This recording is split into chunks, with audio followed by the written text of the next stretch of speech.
News Kids on the Block. We bring to you stories that top the nation's papers, fresh from the IVM and SN International School Desk. This show is brought to you by Intel. Future Bana Wonderful with an Intel-powered laptop. Hi, I'm Kavya. I'm Anya. And I'm Trivik. And welcome to this week's episode of News Kids on the Block, where we give you all the top news updates of the week. I'll hand it over to Anya for our first story. So our first story comes from the music industry, and it is unfortunately a sad story where we will be reporting to you, as you might have already heard, the death of two singers. We'll start with the first one, Sidhu Musawala. He was an Indian rapper, and he was a Punjabi rapper, and he was also a politician. And on the 29th of May, 2022, he was shot dead in his car while he was driving through the Jawaharke village of the Mansa district by some unidentified assailants. The police have said that this was caused due to gang rivalry. He was a politician, and so as a result of that, they think that he could have been involved with different things, and some of his political views have come in the forefront of the media and in the headlines in the past. His political career was a bit different. In 2021, he joined the Congress after contesting the 2022 Punjab Legislative Assembly election. He lost to the Aam Aadmi Party's Vijay Singla by a margin of 63,323 votes. He also released a song in April 2022 called Scapegoat, where he talked about his failure in the assembly elections. After his death, according to the police so far, this case is still developing, but what we have as of 2nd June 2022, his killing seemed to have been done to avenge the murder of an Akali leader named Vicky Middukhera, who died in 2021. A Canadian gangster named Satinder Singh or Goldie Brar claimed responsibility of the murder, and Lawrence Bishnoi claimed that the Punjab Module gang carried out the shooting. As I said, the case is still going on, and Musewala's father revealed in an FIR that his son was receiving death threats from gangsters because of extortion. And Mika Singh, the singer you may or may not have heard of, was also corroborated this. Police found bullets of an AN-94, which is a Russian assault rifle, at the spot where the killing was happening, and they have detained 6 suspects from Uttarakhand so far. One of the murder suspects was also detained by the Punjab police when he was hiding in the Shri Hemkund Sahib Gurudwara. According to the post-mortem reports via the Indian Express, his body had 24 bullet injuries, and he was cremated in his ancestral village of Jawaharke on 31st May. Videos of the funeral showed his fans, friends, family, all, of course, mourning his death. There were some of his songs played at the funeral, and in a very humbling gesture, his father took off his turban as a sign of respect.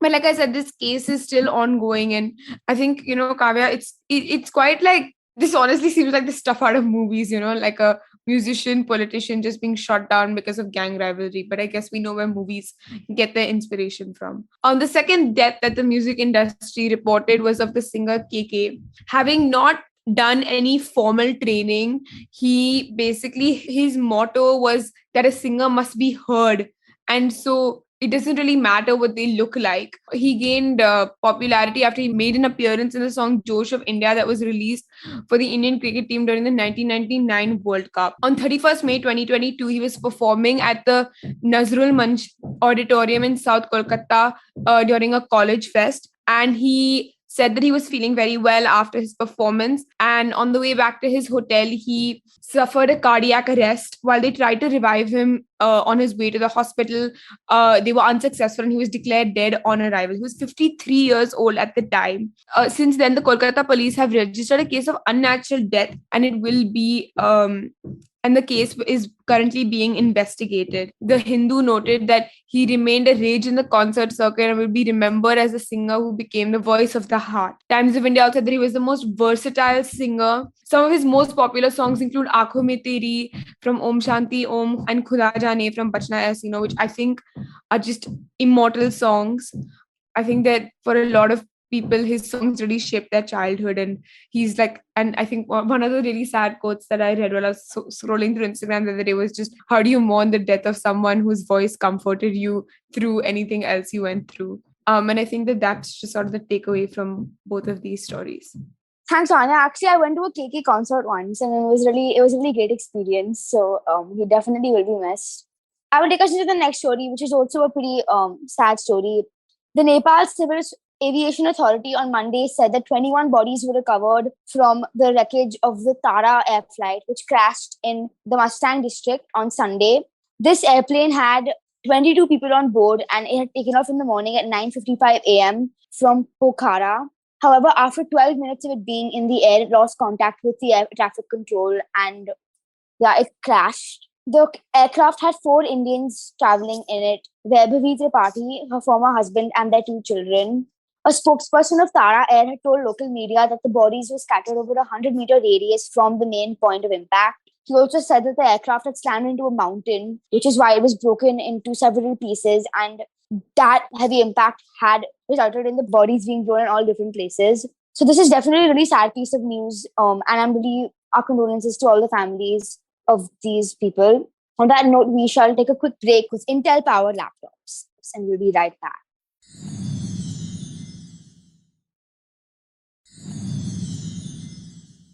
Welcome back to News Kids on the Block. I'm your co-host Trivik Hariharan. This show is powered by Intel. Future Banao Wonderful with an Intel powered laptop. And our next story for you today, it is about the third India-Bangladesh passenger train Mitali Express, which has flagged off today. And this train made its inaugural run from New Jalpaiguri railway station in West Bengal. And 2 countries already operate Maitri and Bandhan Express trains connecting Kolkata with Dhaka and Khulna respectively. And the Indian Railway Minister Ashwini Vaishnaw and his Bangladeshi counterpart MD Nurul Islam Sujan from Delhi virtually flagged off the inaugural run of Mitali Express at 9:20 a.m. on Wednesday.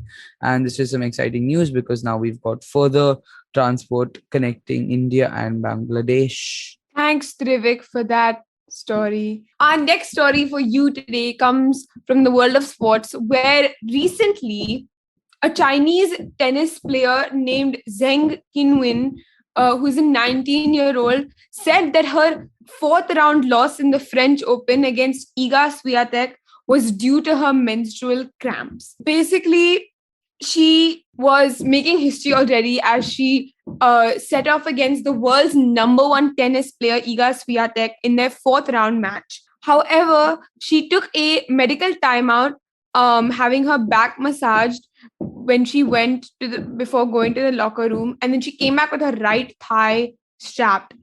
And then in her post-match conference, she said, and I quote, "Yeah, the leg was also tough, but that compared to the stomach was easy. I cannot play my tennis. Stomach was too painful. It just girl things, you know. The first day is always so tough, and then I have to do sport, and I always have so much pain in the first day. I couldn't go against my nature."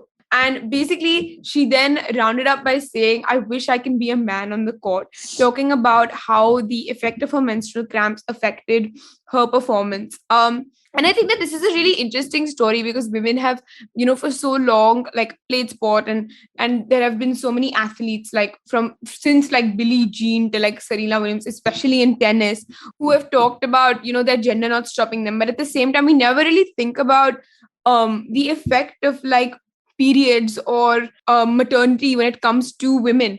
For example, recently during the Women's Cricket World Cup, the Pakistani team captain traveled with her mother and her daughter, and she just thought, like, we didn't even have a conversation about how like that transition from motherhood must have been like for her. Similarly, for a period, it's a cycle. It happens every month to women most often, and the pain can be quite excruciating as it is, not to mention if you have additional conditions like endometriosis or PCOS or something that only worsens and intensifies the pain. And while some choose to use painkillers, others don't. Others just deal with the pain. The pain still exists. The painkillers don't just like null out the pain fully. And yet women function in the same way that they typically are.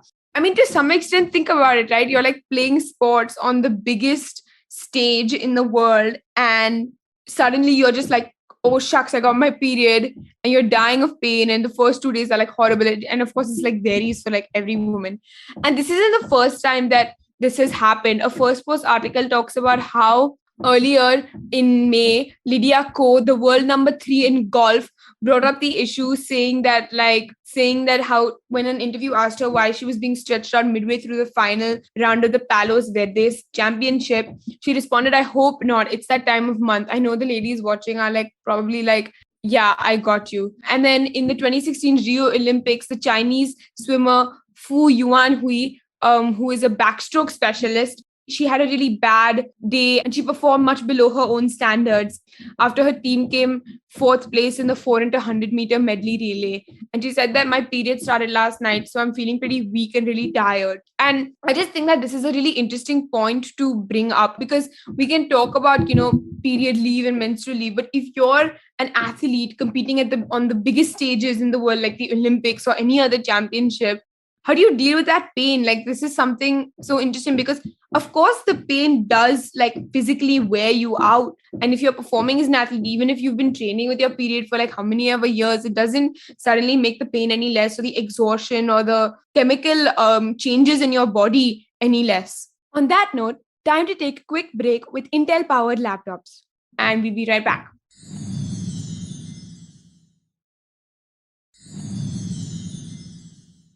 Welcome back to News Kids on the Block. I'm your co-host Trivik Hariharan, and this show is powered by Intel.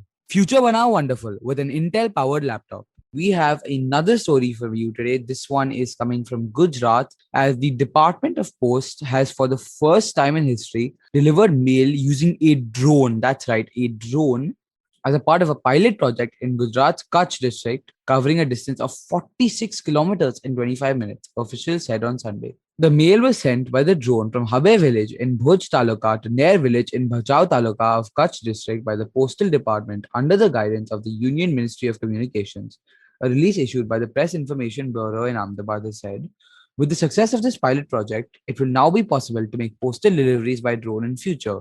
Keeping pace with modern technology, the Indian Postal Department has successfully tested, for the first time in the country's postal history, a pilot project to deliver mail with the help of drone technology in Kutch district of Gujarat. And I think this is definitely a big step forward for India and for technology in general.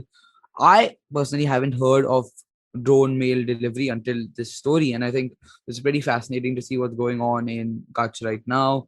And I hope that advancements like this will continue to happen, because technology is the future, and India as a country, we need to be keeping up with the rest of the world. Thanks, Trivik. I will take us into the final story of the day, which is about the International Booker Prize. It is a prestigious award that is given every year to books that have been translated into English and published in either Britain or Ireland. And you might have heard of the more popularly known award, the Booker Prize, but that is awarded for novels that are originally written in English. Although these two awards come with the same prize money and have helped several authors become more popular and popularize their books. So this year, the International Booker Prize was awarded to a novel known as The Tomb of Sand, which is about an 80-year-old Indian woman who decides suddenly to travel to Pakistan. And this was originally written by Geetanjali Shri, and it was translated by Daisy Rockwell. And they split the prize of 50,000 British pounds between each other, since they both played an equally huge role in getting the award. The novel claimed the title despite not having been reviewed by any major British newspapers. And in fact, it was the first book written in Indian language to win the International Booker Prize, and the first in Hindi to even secure a nomination for this award. Frank Wine, the chair of the judges for this year's prize, said in news conference that this book was overwhelmingly the judge's choice and it deserved to beat the 5 other shortlisted novels. He called it an extraordinarily exuberant and incredibly playful book, even though it deals with serious topics such as bereavement and the partition of British India. So I think we've talked a lot before about India really embracing its role not only in different fields, some in the film industry, and now we're also seeing it in books and in different authors. So I think this is really cool and really is a great way to spread India's great vast culture through the world. Thanks for listening, you guys. See you next week on another episode of News Kids on the Block. Brought to you by Intel. Future Banao Wonderful with an Intel-powered laptop. If you like this podcast, don't forget to check out other interesting podcasts on the IVM network. You can listen to us on the IVM Podcast app or ivmpodcasts.com. You can also follow us on our social media. We are @IVM Podcasts on Twitter and Instagram. Do share this episode with your friends and family. Stay safe And don't forget to enjoy your holidays.